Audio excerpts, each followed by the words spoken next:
हमारे देश में कई ऐसे लोग हैं जो बिना किसी स्वार्थ के देश में परिवर्तन लाने के लिए अपना पूरा जीवन दूसरों की सेवा भाव में लगा देते हैं। ज्यादातर मामलों में लोग गुमनामी में रहकर भी अपनी लगन में सेवा के काम को करते रहते हैं। ऐसी ही एक विभूति की चर्चा आज पूरे देश में हो रही है। वो है 72 साल की पर्यावरणविद तुलसी गौड़ा। कर्नाटक की रहने वाली पर्यावरणविद तुलसी गौड़ा को जंगलों की एनसाइक्लोपीडिया के नाम से जाना जाता है, जिन्हें सोमवार को राष्ट्रपति रामनाथ कोविंद ने प्रतिष्ठित नागरिक सम्मान पद्मश्री से सम्मानित किया। जब वो ये सम्मान लेने के लिए पहुंची तो उनके बदन पर पारंपरिक धोती थी और पैरों के नीचे चप्पल तक नहीं थी। पीएम मोदी और अमित शाह से उनका सामना हुआ तो दोनों दिग्गज नेताओं ने उनकी उपलब्धि का सम्मान करते हुए उन्हें नमस्कार किया।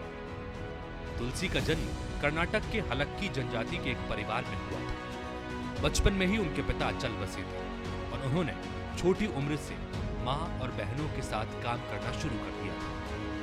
इसकी वजह से वे कभी स्कूल नहीं जा पाए। 11 साल की उम्र में उनकी शादी हो गई, पर उनके पति भी ज्यादा दिन तक जीवित नहीं रह सके। अपनी जिंदगी के दुख और अकेलेपन को दूर करने के लिए ही तुलसी ने पेड़ पौधों का ख्याल रखना शुरू किया। वनस्पति संरक्षण में उनकी दिलचस्पी बढ़ी और वे राज्य के वनीकरण योजना में कार्यकर्ता के तौर पर शामिल हो गए।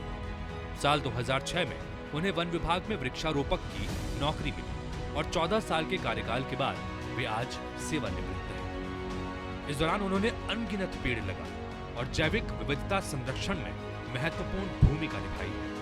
72 साल की तुलसी गिनकर नहीं बता सकती कि पूरी जिंदगी में उन्होंने कितने पेड़ लगाए, लेकिन कहा जाता है कि 40,000 पेड़ लगाने का अंदाज लगाने वाली तुलसी ने करीब 1 लाख से ज्यादा पेड़ लगाए हैं। अपनी पूरी जिंदगी पेड़ों को समर्पित करने वाली तुलसी को पेड़ पौधों की गजब की जानकारी है, जिसकी वजह से उन्हें जंगल का एनसाइक्लोपीडिया भी कहा जाता है। स्कूल में शिक्षित न होने के बावजूद वनों और पेड़ पौधों पर तुलसी का ज्ञान किसी पर्यावरणविद या वैज्ञानिक से कम नहीं है।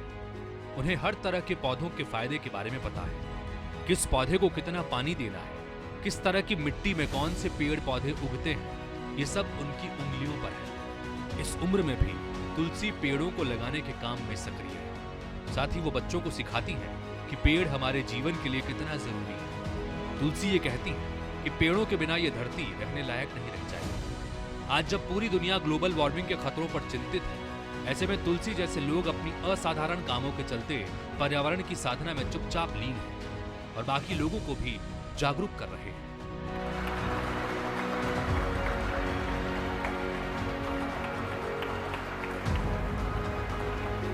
Bureau report, INS 24/7।